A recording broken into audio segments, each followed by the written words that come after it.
Okay, here's another presentation video. Um, I named this one Nephilim, um, based on the passage in the Bible, which I have just below in Genesis 6:4. There were giants in the earth in those days, and also after that, when the sons of God came into the daughters of men, and they bare children unto them, the same became mighty men, which were of old, men of renown. We'll get a little bit more into that later. But there are a lot of people who have conspiracy theories about the Nephilim, specifically these giants, and were there giant people or not? And as you can see, I have a few pictures in background. Are they real pictures or not? Well, it doesn't matter, um, because generally nothing in the physical matters. But are these real photos? Are they fake photos? Are they photoshopped? Are they AI'd? It really doesn't matter.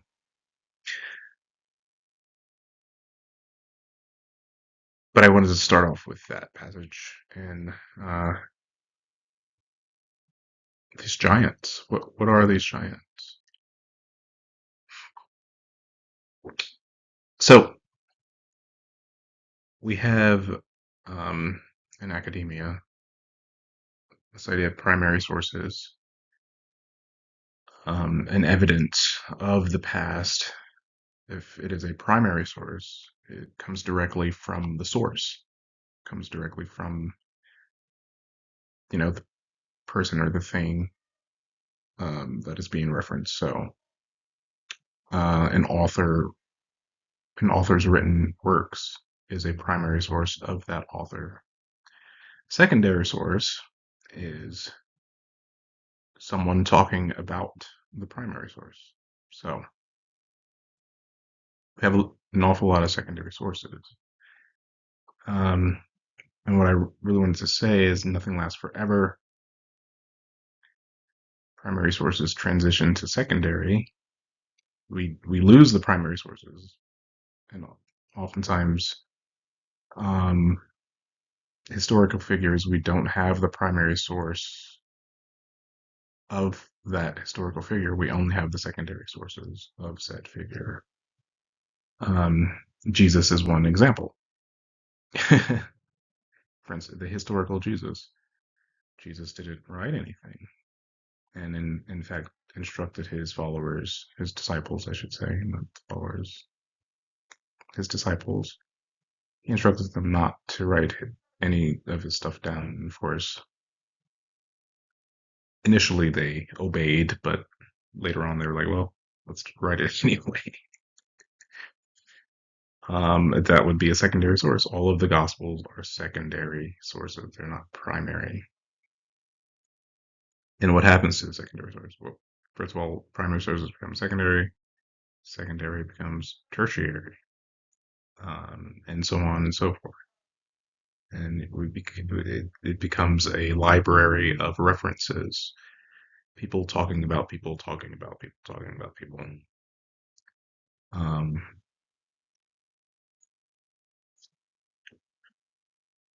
so yeah, and we have archaeology and whatnot to rediscover.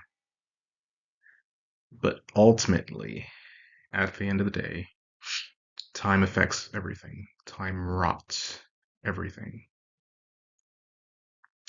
And um, yeah, there's that famous poem, Ozymandias. At the end of the poem, it says, "My name is Ozymandias, King of Kings. Look on my works, ye body, in despair." So, um, the author of that poem brilliantly laid out that everything sort of dies with time. Everything rots with time. Everything passes with time. Time sort of is the great equalizer, the great um, eveninger of all things. Uh, but here's the thing: you can build a monument, a statue, a work of art, um, whatever, a book, a painting, a sculpture, whatever, what have you. Time will rot it. Obviously, time rots our bodies, um, etc. But the things that matter, the things that really matter, are the things that time does not affect. No one is going to care about, you know, virtually anything anyone does a million years from now, a trillion years from now, you know, 1,000 trillion years. People are not going to care. But it is interesting to at least contemplate, to think of those things that time does not affect, that time does not rot. And those things are the divine things. Things like love, things like truth, things like wisdom, things like peace, things like mercy. These are the things that time does not affect, that time is not ever going to run. Um, no matter what, because time only affects the physical things. The divine things, time cannot touch, and that's an important distinction. Um, that comes up over and over and over again. People don't really um, talk about that very much. Now let's go back to the Nephilim itself. They are giant, mighty, of renown. That is what the web said. uh, so, in other words, now you can think of the Nephilim as the giant people, basically at the size of dinosaurs and whatnot. Or you can think of them as sort of symbolic of something else. And again, they're described giant, mighty, of renown. Giant. What is giant? Bigger. Bigger than, bigger than the average person. They carry more weight. So they have more of a significance. Mighty. What is mighty? They have more power, more force, again, than the average person. Um, what they can do, what you can do, just 1,000 times more, or whatever the number is. Of renown. Well, that's pretty self-explanatory, isn't it?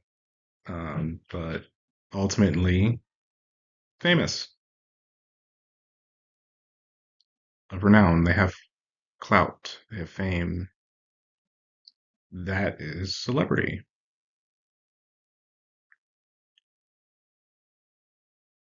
Now, we'll get back to the celebrities in a bit, but I wanted to talk about my SFD experience. SFD stands for Students for Dialogue, and that is a group that I was involved with in my college years.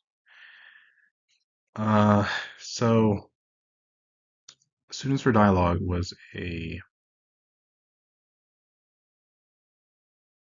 Turkish Muslim group, and uh, I mean, you can describe them in various ways, but ultimately they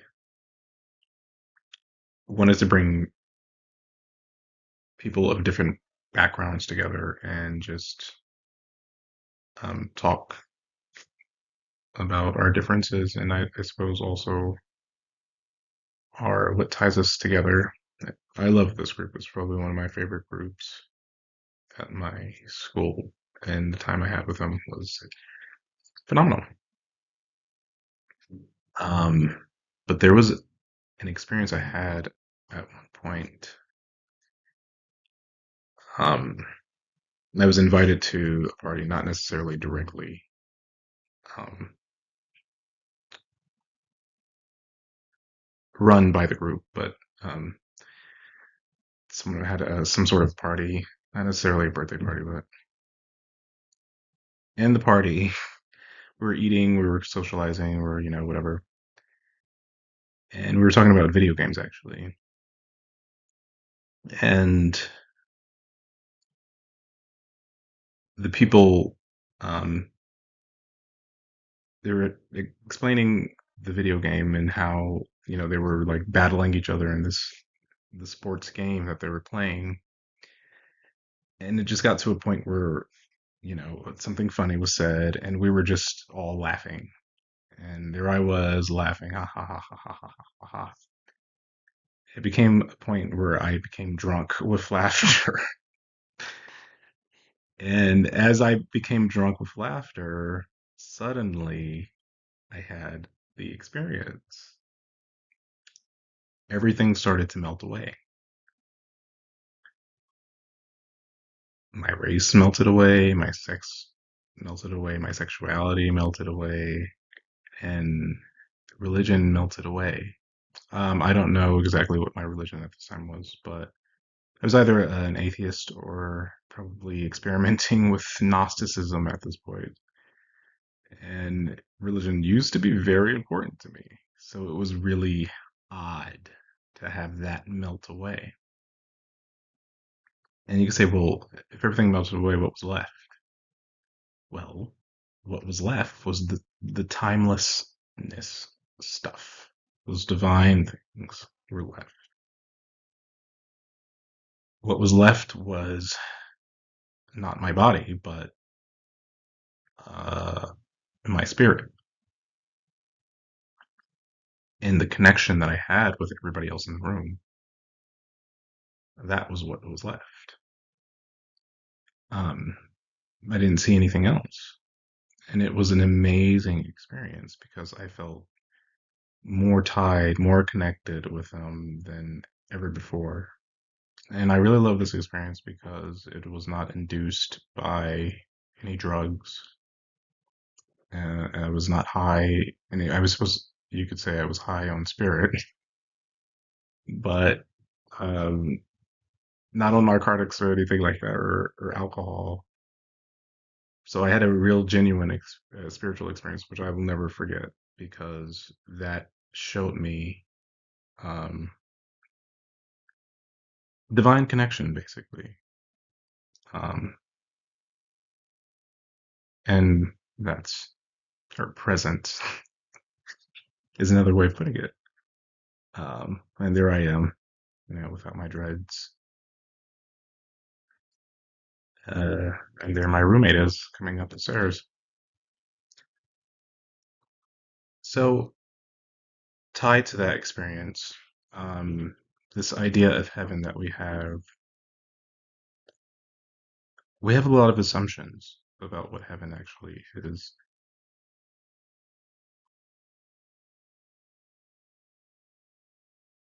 I really want to point out, this whole list doesn't really matter. I just really want to point out a couple of things. Egalitarianism, this idea that heaven has, God at the center in the throne, surrounded by angels worshiping him.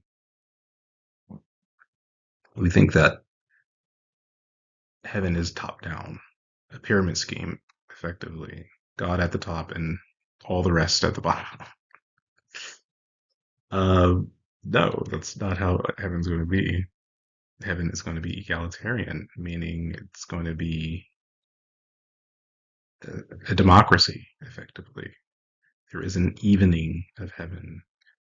an equalization of heaven. Everything in heaven is equal, egalitarian, flat. Um, and I recall an oracle that I received that said that God does not consider him better than you or any person, anybody. And I was like, that's craziness. Of course, God sees, he thinks that he's more important. But then I stepped back and I was like, wait a minute, no, this is how it must be. In order for heaven to truly work, in order for it to be heaven, there can be no one higher and there can be no one lower. There is an evening of heaven, an equality in heaven. And that's probably the best feature of heaven. If you want there to be ranks, if you want to be more important than someone, or more favored, or more special than someone, or as the famous Animal Farm book says, more equals than someone, well, then maybe you have to stay right here on this planet. Maybe such a thing, the oddities, the unevenness, the rankings. Um, what is it in the East? Oh, I forget what they call it, but basically, they have like schematics for how everyone is born, and oh, the caste system. There we go. The caste system. If you want a caste system, then maybe you have to stay on this planet where such a thing is possible, because perhaps everywhere else in the universe, or most places in the universe, such value systems are meaningless. So egalitarian, and what is the, oh, and the other big one, all truth, no appearance. That's really the big one. The big, big, big, big, big one. On this planet, everything is appearance based. And I spoke about this in a number of my other videos, but this is going to be a theme, a common theme. We value appearance over truth in this planet. Hollywood is king. Eye candy is king. Social capital and clout are king on this planet because we judge everything based on appearance rather than, because appearance is more important than truth. And this is the type of planet, this is the type of world you get where appearance outweighs truth. And that's pretty devastating. The consequences of that are devastating, and I'm attempting to explain some of that in this video. Kingdom of God does not come with observation. It's not appearance based. So yeah, it is something that you have. It's a truth. You can't show somebody. You're not going to see it. It's within. Um, and if that's not good enough for you, I guess keep going to those Hollywood movies and keep using those eyes.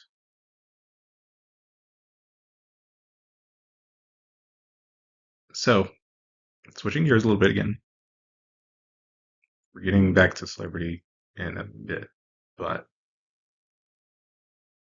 okay, people. What is the root word for person? The root word is persona from the Latin, meaning actor's mask or play character. In other words, appearance. Again, over and over and over. It's the same thing. And how interesting that that is the root word for person. Mask. It's so fascinating because that is exactly what people are. It's accurate. And here I got two examples.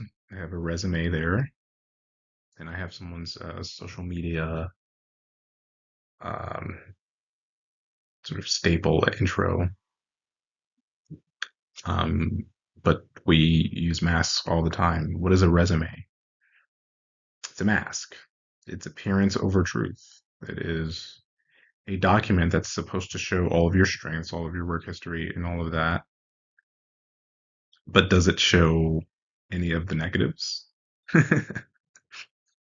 Does it show actually how you really are? Or is it like, are we taught to clean it up and only show the good parts? Sort of like an advertisement of a McDonald's cheeseburger. Only show the good parts, don't show the bad. So it's perfected in the advertisement. But when you buy the actual burger, when you go to the actual restaurant, what do you get? You get the truth of the matter, which is much less than what the advertisement, what the marketing says. And so I hated resumes. I hated needing resumes. I hated giving, I hated creating them because it's all a lie. It's annoying. I hated interviewing because it's lying. You're supposed to market yourself as though there's nothing wrong with you. But there's plenty of well, I'm not going to say that there are wrong things because that's actually incorrect. But you're not perfect. You're not perfect. But you're supposed to market yourself that way, that as though there is no flaw or there are no negatives. There are no um, everything is polished that you have in our its appearance. Basically, you're not allowed to be honest. I would love if we could just be honest with a resume. And in fact, I thought of creating sort of an opposite of resume, which is a bad idea, but just to think about it at least, a thought experiment. Imagine creating an opposite of the resume where you put all of the negatives, or at least where you're just super raw and honest about yourself and your professional history, and you as a potential worker or artist, if you were just raw about it, completely raw, not marketing yourself, not appearance over truth, but just totally transparent and honest.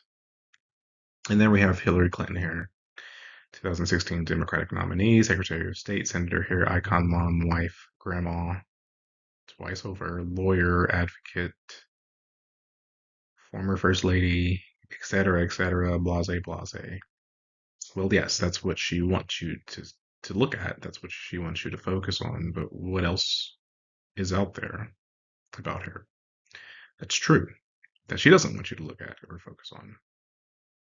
Um, what is the truth? That's the appearance. What is the truth? And it all gets tied into social capital because that's what it's really all about. We do this to build our social capital. And the irony here is that social capital itself is circular reasoning. Um, we try to convince people to be on our team and to give us their favor. That's what social capital is. But we use lies. And we highly value the social capital, but we don't value telling the truth to people. So, do we really? I mean, I don't know. I don't. I don't think people have figured out the circular reasoning of it, of this social. I'm not saying social capital itself, but what we do to gain social capital. This whole um, influencer influence relationship, for instance. What we do to gain traction and gain followers and to gain clout is facetious itself. And as I said, it's circular reasoning. It's all based on a house of cards, effectively. All right, getting back into celebrity itself. Um, we're in awe of celebrity because of the accolades, the talent, the wealth, the charisma, the clout. It's desirable for people to be rich and famous, to be a part of the private club, the exclusive club, the elite. 1% of 1% of 10% of the population, or about, are celebrities. About 78,000 people. So, um, there's about 7.8 billion people in the world. But we say, well, the overwhelming majority of those people don't really matter, and these are the people that you should know, right? This tiny slither. Um,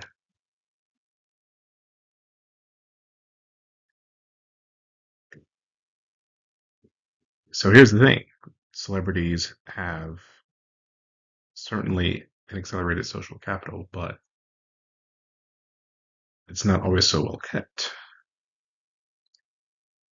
There's cancel culture,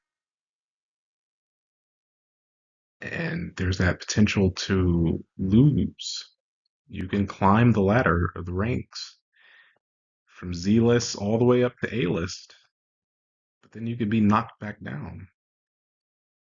There's always there's a sort of a stock element to celebrity, and it's always changing for most people, right?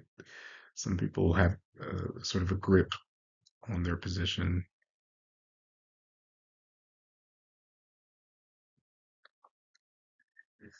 So yeah, there's negatives. One, first of all, the paparazzi and gossip and all of that. The Wendy Williams, people who talk about you over and over. I remember watching TV with my siblings, and I was like, yeah, I don't think I would enjoy being a celebrity because I don't want people in my business messing with me, asking me, being curious about personal details in my life, hounding me. I remember, Brad and Angelina at the height of their fame. People were just absolutely going crazy, tripping over themselves for a photo just to see them, or like the obsession was just out of this world. I was like, I don't think that's really desirable. My siblings disagreed with me. They're like, well, that's dumb. We don't care about the paparazzi. We will be rich. And that's all uh, they focused on. And I was like, oh, okay. But I don't think I saw in between the lines. I could see in between the lines, read in between the lines of the life of a celebrity. And I could tell that they were truly miserable, even though appearance wise, they're happy and they're joyful and they're so famous and they're so perfect and so lovely, right? Why are celebrities killing themselves, and why are they so depressed, always hooked on drugs, crashing out? Probably because it's not all sparkly on that side of life.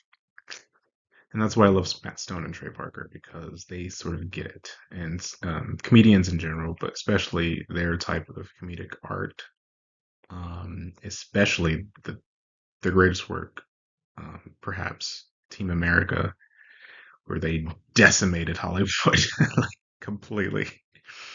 It's perfect. They always got that. I feel like they always realize celebrity and our obsession with celebrity as people in general is like one of the most silly features on this planet. And they mock it endlessly. And I thank them for that. Because, yeah, I mean, I'm not saying that celebrities should be mocked necessarily, but at least they're not taking them seriously, right? Um, at the very least, they're not upholding or uplifting this illusion that certain people are better than others, or even certain people are worse than others. Same thing. All right, celebrity to role model. There I have a picture of Jesus. And my favorite quote of him, greater work shall you do if you believe in me. Not necessarily my favorite, but one of my favorites. And is Jesus a celebrity or a role model? That is the question. It goes back to the appearance truth. Worship and awe, respect and emulation. So obviously worship and awe represents the celebrity, respect and emulation would represent the role model. You could say Jesus, there's a duality of Jesus, so to speak. You have Jesus the celebrity and you have Jesus the role model. One is appearance, one is truth. um, Jesus the celebrity is, the one on the cross that you're supposed to bow down to, the one that's so much greater than you, the one that will always outshine you, that will always out um, purify you, out um, favor you, can never be greater than him, ever. Even though he said, greater works ye shall do. But let's ignore that part because, celebrity Jesus. I mean, he's the Lord and Savior. He's the man. So, but what about the role model Jesus? Well, that's the real Jesus. That's the one that says, "Greater work shall you do," and actually meant it. And he is the one also who um, says the greatest law is to love God your heart with all your heart and soul and mind. But he also says this, probably my second favorite thing. I probably should have included that. But the equally important law is to love your neighbor as yourself. Meaning what? And this is why I say disciples and not followers, because Jesus never considered himself better than his disciples. That's the whole point. He loved his disciples as himself, and he wanted everyone to love everyone as they love themselves. Do you really think that he gave that law or that teaching, but it didn't apply to him? Do you really think that Jesus saw himself as better? And the complete irony of Christianity and Christendom is, propping up Jesus as better than everyone, even though he taught the exact opposite. Greater work shall you do. But hey, um, people are stuck on the appearance Jesus, the celebrity Jesus. And that's the Catholic Jesus, basically. They packaged him in such a way that he would appeal to the masses. They made him sparkly, they made him pretty, they made him marketable.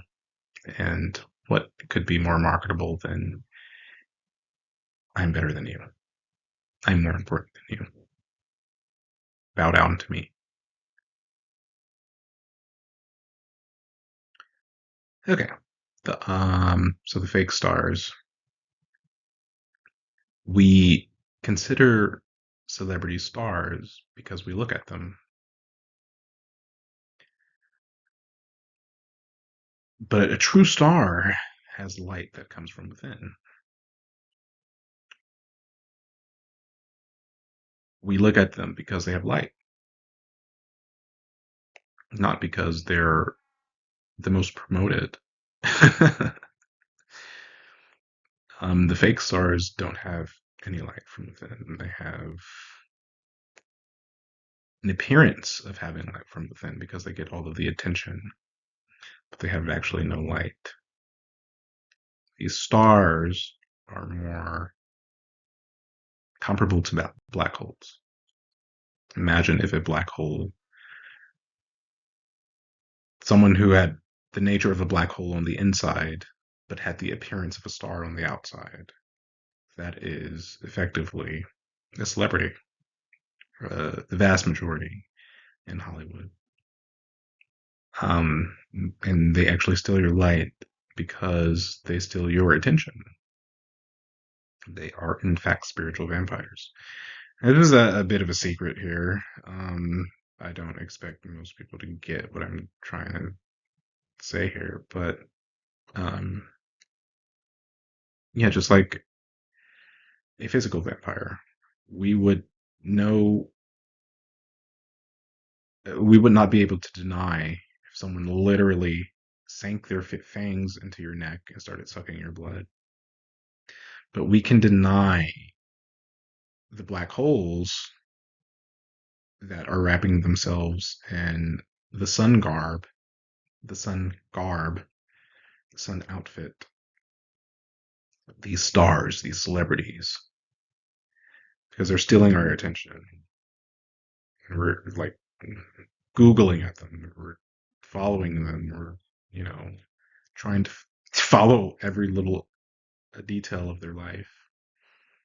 And they're stealing that attention because they're spiritual vampires.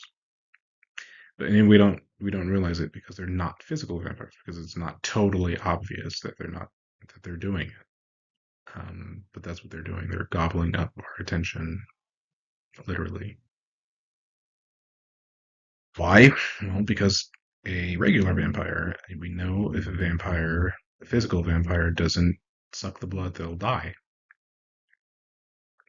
So, if a spiritual vampire doesn't steal your energy, your spiritual light, what will happen to it? Um,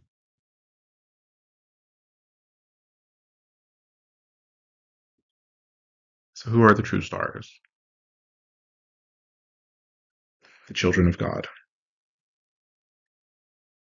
In other words, all people, not just the 78,000 or so, but the whole planet, the whole seven,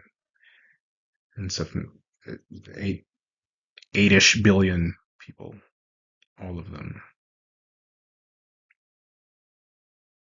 Once we eliminate this caste system, once we eliminate you are more important than me, or I am less important than you, then we can truly start being ourselves by being equal and mimicking what is already happening right now in heaven. On this planet, we desire the caste system. We desire appearance over truth. And appearance over truth dictates some people are more important than others, even if that's not true. When we love ourselves, when we don't put any others before us, again, what Jesus said, love your neighbor as yourself. You can't do that if some people are more important than others. You just can't, right? You're loving them more than yourself, or you're loving them less than yourself. Love your neighbor as yourself. Equal. Equals. That is the key. Spiritual plants. So yes, I put all this here just to say that, as the Jesus quote speaks of, man does not live by bread alone. We live by spiritual light. We get our energy that we use to live from God directly. And these spiritual vampires steal it from us, primarily through our attention, just by us looking at them or listening to them or whatever, giving them our attention in whatever way. We give them our spiritual light as well. But um, that is not the only way they steal our light, just by our attention. They can do it in a more direct way, and people do this, not just the spiritual vampires of Hollywood, but people in general can steal each other's light through sex and whatnot. Jeffrey Epstein, the Lolita Express, you know, and all of that. That is a huge enterprise, and they're doing that not just for the thrill. It's not just a fun thing that they're doing or an experience that they're trying to have. They're literally stealing spiritual energy, the light from God, from people doing these activities. They're spiritual vampires. But hey,